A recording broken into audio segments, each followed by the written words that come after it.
The psychological makeup. What should we expect of the mental makeup of people in such a world? The manual workers may, I think, be fairly happy. One may assume that the rulers will be successful in making the manual workers foolish and frivolous. Work will not be too severe, and there will be endless amusements of a trivial sort. Owing to sterilization, love affairs need not have awkward consequences so long as they are not between a man and woman who are both of them unsterilized. In this way a life of easygoing and frivolous pleasure may be provided for the manual workers, combined of course with a superstitious reverence for the governors instilled in childhood and prolonged by the propaganda to which adults will be exposed. The psychology of the governors will be a more difficult matter. They will be expected to display an arduous and hard-working devotion to the ideal of the scientific state, and to sacrifice to this ideal all the softer sentiments such as love of wife and children. Friendships between fellow workers, whether of the same or of different sexes, will tend to become ardent, and will not infrequently overstep the limits which the public moralists will have fixed. In such a case the authorities will separate the friends, unless in doing so they will interrupt some important research or administrative undertaking. When for some such public reason friends are not separated, they will be admonished. By means of governmental microphones the censors will listen into their conversations, and if these should at any time become tinged with sentiment, disciplinary measures will be adopted. All the deeper feelings will be frustrated, with the sole exception of devotion to science and the state. The governors will, of course, have their amusements for leisure hours. I do not see how art or literature could flourish in such a world, nor do I think that the emotions from which they spring and to which they appeal would meet with governmental approval, but athletics of a strenuous kind will be encouraged among the young of the governing class, and dangerous sports will be considered valuable as a training in those habits of mind and body by which authority over the manual workers will be maintained. Love-making among the sterilized will be subjected to no restrictions either of law or of public opinion, but it will be casual and temporary, involving none of the deeper feelings and no serious affection. Persons suffering from unendurable boredom will be encouraged to ascend Mount Everest or fly over the South Pole, but the need for such distractions will be regarded as a sign of mental or physical ill health. In such a world, though there may be pleasure, there will be no joy. The result will be a type displaying the usual characteristics of vigorous ascetics. They will be harsh and unbending, tending towards cruelty in their ideals, and their readiness to consider that the infliction of pain is necessary for the public good. I do not imagine that pain will be much inflicted as punishment for sin, since no sin will be recognized except in subordination and failure to carry out the purposes of the state. It is more probable that the sadistic impulses which the asceticism will generate will find their outlet in scientific experiment. The advancement of knowledge will be held to justify much torture of individuals by surgeons, biochemists, and experimental psychologists. As time goes on the amount of added knowledge required to justify a given amount of pain will diminish, and the number of governors attracted to the kinds of research necessitating cruel experiments will increase. Just as the sun worship of the Aztecs demanded the painful death of thousands of human beings annually, so the new scientific religion will demand its holocausts of sacred victims. Gradually the world will grow more dark and more terrible.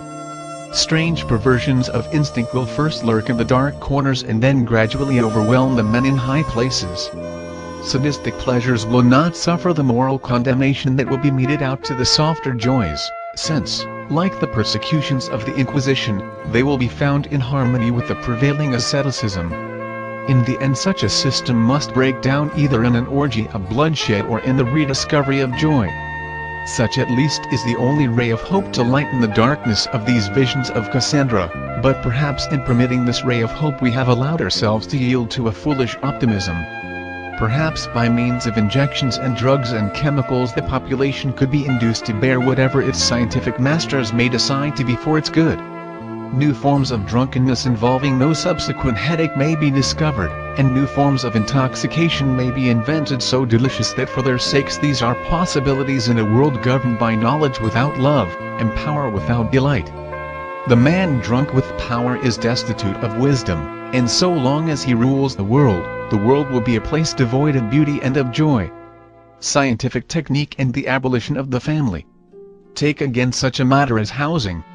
In England, individualism leads most families to prefer a small house of their own rather than an apartment in a large house. The result is that the suburbs of London are spread out through mile after mile of dreariness, to the immense detriment of the women and children. Each housewife cooks an abominable dinner at great expenditure of labor for an infuriated husband. The children, when they come home from school, or while they are too young to go to school, find themselves cooped up in small stuffy premises where either they are a nuisance to their parents or their parents are a nuisance to them. In a more sensible community, each family would occupy a part of an immense building with a courtyard in the middle. There would be no individual cooking, but only communal meals.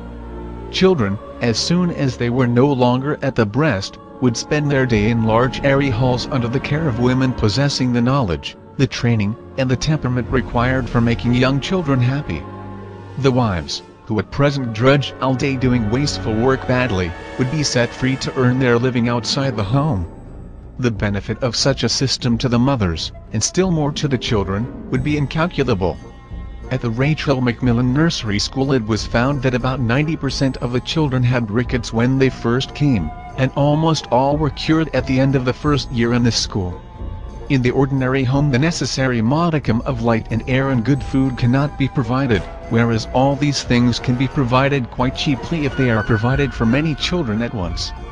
The freedom to cause one's children to grow up stunted and crippled on the ground that one is too fond of them to part with them is a freedom which is certainly not in the public interest. This very same idea was put into action by Mao Zedong and the Communist Chinese during their Great Leap Forward. This was another step towards creating a truly global scientific society. The below quote is from historian Carol Quigley in his 1966 book Tragedy and Hope: A History of the World in Our Time. The third stage of agrarian reform, constituting the basic feature of the Great Leap Forward, merged the 750,000 collective farms into about 26,000 agrarian communes of about 5,000 families each. This was a social rather than simply an agrarian revolution, since its aims included the destruction of the family household and the peasant village. All activities of the members, including child rearing, education, entertainment, social life, the militia, and all economic and intellectual life came under the control of the commune. In some areas the previous villages were destroyed and the peasants were housed in dormitories, with communal kitchens and mess halls, nurseries for the children, and separation of these children under the commune's control and isolation from their parents at an early age. One purpose of this drastic change was to release large numbers of women from domestic activities so that they could labor in fields or factories. In the first year of the Great Leap Forward, 90 million peasant women were relieved of their domestic duties and became available to work for the state. In many cases, factories and craft centers were established in the communes to use this labor, manufacturing goods not only for the commune but for sale in the outside market. One of the chief aims of this total reorganization of rural life was to make available, for savings and investment, surpluses of agricultural income from the rural sector of Chinese society in order to build up the industrial sector. The regime estimated that it could reverse the previous division of agricultural incomes, under which 70% was consumed by the agricultural population and only 30% was available to the non-agricultural sectors of Chinese society. At the same time, it was expected that the communes would totally shatter the resistant social structure of Chinese society, leaving isolated individuals to face the power of the state. Finally, it was expected that these isolated individuals could be mobilized along military lines to carry out agricultural duties in squads and platoons assigned to specific fields and tasks.